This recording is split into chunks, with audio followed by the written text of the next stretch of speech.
Ayolah ikhwah azani wa azakumullah, kita lanjutkan pembacaan hadis-hadis dalam Al-Adabul Mufrad.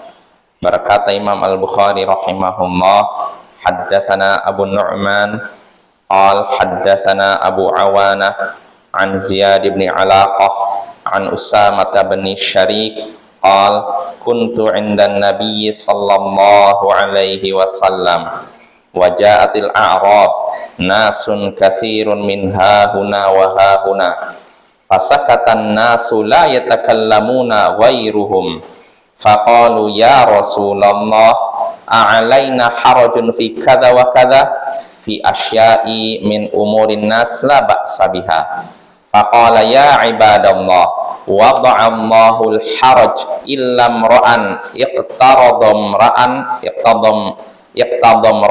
zulman fadzaka alladhi harij wa halak. Qalu ya Rasulullah anatadawa, qalu na'am ya ibadallah tadawaw fa inna Allah azza wa jal lam yadha' da'an illa wada'a law shifaan ghayra da'in wahid. Qalu wa ma huwa ya Rasulullah qala al-haram. Qalu ya Rasulullah ma khairu ma u'tiyal insan qala khuluqun hasan. Telah menceritakan kepada kami Abu Nu'man, ia berkata telah menceritakan kepada kami Abu Awanah dari Ziyad bin Alaqah dari Usamah bin Syariq, ia berkata aku pernah di sisi Nabi sallallahu alaihi wasallam dan datanglah orang-orang Arab Badui, orang yang banyak dari sini dan dari sana. Maka orang-orang pun, para sahabat pun diam, tidak ada yang berbicara selain mereka, selain orang-orang Arab Badui tersebut. Lalu orang-orang Arab Badui itu berkata, wahai Rasulullah, apakah kami berdosa karena ini dan itu, yakni dalam perkara yang hubungannya dengan orang lain yang sebenarnya diperbolehkan.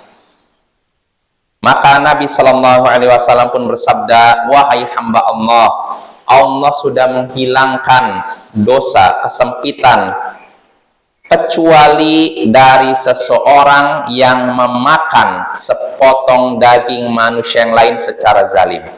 Itulah yang berdosa dan binasa. Mereka kembali bertanya, wahai Rasulullah, apakah kami berobat? Beliau pun menjawab, ya wahai hamba Allah, berobatlah, karena sesungguhnya Allah Azza wa Jal tidaklah meletakkan penyakit kecuali dia letakkan juga penawarnya, obatnya, kecuali satu penyakit. Mereka bertanya, apa itu wahai Rasulullah satu penyakit itu? Beliau pun menjawab, menua, usia tua. Lalu mereka kembali bertanya, wahai Rasulullah, apa sebaik-baik pemberian yang diberikan kepada manusia? Beliau menjawab, akhlak yang baik. Nah, itu hadisnya ayyuhal ikhwah azzani wa azzakumullah dari Usamah bin Syariq. Jadi di sini Usamah bin Syariq menceritakan bahwa dia pernah di sisi Nabi sallallahu alaihi wasallam, lalu datanglah orang-orang Arab Badui, Arab pedalaman, banyak mereka datang. Disebutkan dalam hadis ini, datang dari sini, dari situ, berkumpul. Nah, ketika itu para sahabat diam, tidak ada yang bicara kecuali orang-orang Arab Badui tersebut. Jadi para sahabat diam karena segan pada Rasulullah. Sedangkan orang Arab Badui kita tahu kan mereka orang yang polos, lugu, dan kadang kurang etika. Jadi mereka nggak ada rasa segan pada Rasulullah, langsung nanya gitu. Nah, di dalam hadis ini mereka bertanya kepada Rasulullah, wahai Rasulullah, apakah kami dosa kalau melakukan ini dan itu? Disebutkan perkara yang biasa terjadi di tengah masyarakat yang sebenarnya diperbolehkan, nggak diharamkan. Maka Rasulullah SAW pun menjawab, wahai hamba Allah, Allah sudah menghilangkan kesempitan dosa. Artinya perbuatan tadi nggak dosa, kecuali orang yang memakan sepotong daging manusia yang lain secara zalim. Maksudnya memakan daging manusia itu apa istilahnya? Gibah. Ya. Jadi Allah memaafkan memaafkan perbuatan tadi kecuali orang yang melakukan ghibah. Ini nggak dimaafkan. Karena ini dosa terhadap makhluk, ya, sesama manusia. Nggak Allah maafkan sampai orang yang digunjing ini memaafkan. Lalu berikutnya, setelah Nabi menjawab demikian, jadi itulah orang yang binasa dan dosa, orang yang ghibah, menggunjing. Lalu mereka bertanya lagi, orang Arab Baduy ini, wahai Rasulullah, apakah kami berobat? Artinya apakah kami boleh berobat?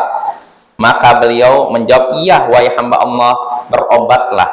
Karena sungguhnya Allah tidaklah meletakkan satupun penyakit kecuali Allah letakkan juga obatnya.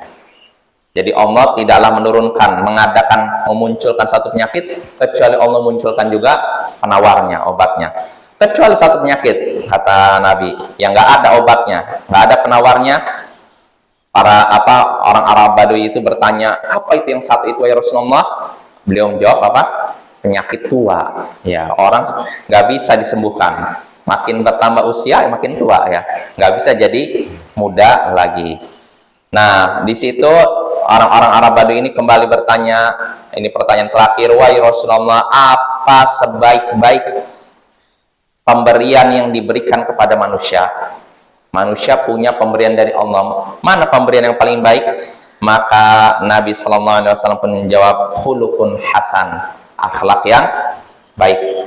Ini adalah sebaik-baik pemberian Allah kepada manusia.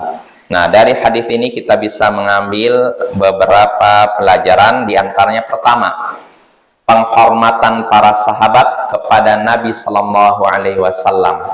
Ya, para sahabat sangat menghormati Nabi Sallallahu Alaihi Wasallam. Saking hormatnya mereka segan kalau di hadapan Nabi, nggak berani bertanya yang sifatnya remeh. Ya, mereka segan itu. Ini faedah pertama. Lalu faedah kedua, para sahabat menyukai datangnya orang-orang Arab Baduy yang bertanya kepada Nabi Sallallahu Alaihi Wasallam. Sebagaimana disebutkan dalam hadis lain, kalau datang orang Arab Baduy kepada Nabi, para sahabat senang. Kenapa kira-kira?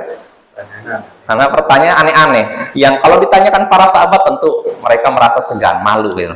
Nah, tiba-tiba datang orang Arab Baduy, "Hei Rasulullah, apakah di surga ada yang namanya persetubuhan?"